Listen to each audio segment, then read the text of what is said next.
తప్పు లేయటం మానవ సహజం, కానీ దిద్దుబాటు చేసుకోవడం దైవత్వం. నువ్వు దిద్దుబాటు చేసుకుంటే ఎంబటే మళ్ళీ దేవునిలోకి వచ్చేస్తావు నిమిషాల మీద. అప్పుడు మళ్ళీ దయ్యం లోబడుతుంది, రోగులు బాగవుతారు. పరిచారకులు ఎలా ఉండాలి? మాన్యులుగా ఉండాలి. టెంపరు, గింపరు, హెచ్చింపు, మోరసూపులు, మోరమాటలు, మోరకథలు, అంత అంత మెడశాసనాలు ఇవన్నీ ఉండకూడదు. ఎంత సాత్వికంగా, ఎంత దీనత్వంతో ఉండాలి, ఎంత మాన్యులుగా కనబడే. లోకానికి ఎవరైనా చూస్తే నీ మీద గౌరవం, నీ మీద దయా కనికరం వచ్చేటట్టు ఉండాలి. మద్యపాన చెప్పుడు మాటలు వినేవారుగా ఉండకూడదు. దుర్లాభాన్ని అపేక్షించే గొప్ప ఆశలు పెట్టుకోదు, లోభాలు కోరుకోకూడదు.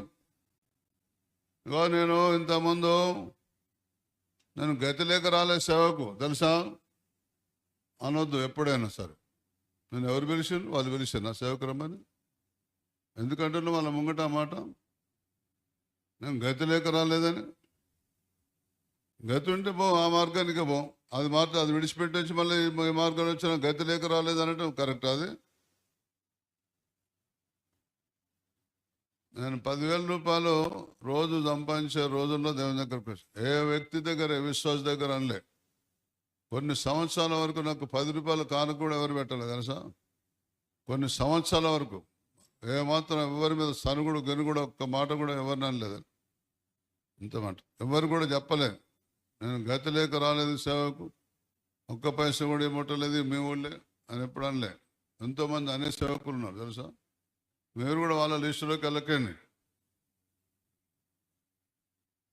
అంత మాన్యుల్లాగా ఉండాలి పరిచారకులు అంటే. 2 నాలుకలు ఉండొద్దు. నేను ఎప్పుడన్నా అక్కడ అంటారు, మళ్ళీ ఇక్కడ నేను ఎప్పుడన్నా అంటారు.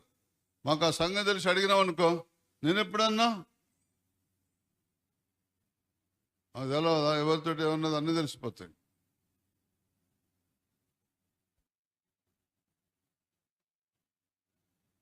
విశ్వాసం ఎంత మర్మమైనదంటే, విశ్వాసంతో రాజ్యాలు జయించాను, విశ్వాసంతో సింహాల నోర్లు మోయించాను, విశ్వాసంతో అగ్నిజాలను ఆర్పేశాను, విశ్వాసంతో చక్రవర్తులను ఓడించాను, విశ్వాసంతో ఎరుక గోడలు గొలగొట్టాను.